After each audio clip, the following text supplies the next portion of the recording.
Bloody Mary. Legenda tentang Bloody Mary itu pasti udah sering lah ya kalian dengar. Tapi di balik banyaknya versi cerita tentang Bloody Mary, ada satu benda yang selalu ada di ceritanya, yaitu cermin. Cermin ini pasti ada di semua versi cerita Bloody Mary. Tapi kenapa cermin? Why dengan cermin?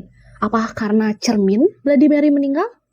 No. Sebenarnya, melihat hal-hal yang seram di cermin itu sudah ada sejak lama. Ada banyak cerita tentang orang-orang yang melihat wajah mereka sendiri itu berbeda di cermin, atau seperti ditarik ke dalam kaca untuk hidup di dunia cermin.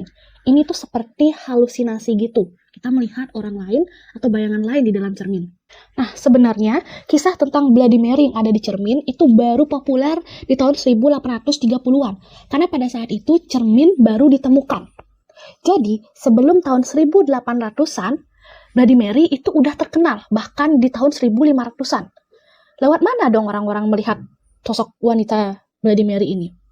Pada tahun 1500-an, kaca, logam yang dipoles, genangan air, disitulah tempat terlihatnya Bloody Mary. Memang pada zaman dulu, apapun yang bisa memantulkan bayangan, apapun yang bisa memantulkan wajah kita atau sosok kita ini, itu dianggap seram. Karena pada saat itu, kaca logam yang dioles dan juga air itu nggak bisa benar-benar dengan sempurna memantulkan wajah kita. Jadi pasti ada bayangan-bayangan atau gesekan-gesekan yang membuat wajah kita itu terlihat aneh dan tidak sesuai aslinya.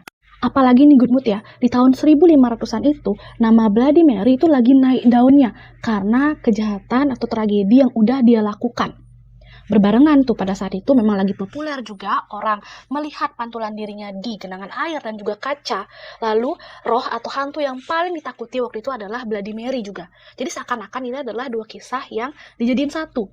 Jadi orang-orang itu seperti pada saat melihat genangan air dan kaca itu seperti melihat sosok Bloody Mary yang mukanya itu nggak benar gitu loh. Karena kan kita nggak bisa melihat diri kita atau bayangan kita tuh dengan jelas di genangan air atau kaca. Jadi seakan-akan seperti kita melihat bayangannya Bloody Mary.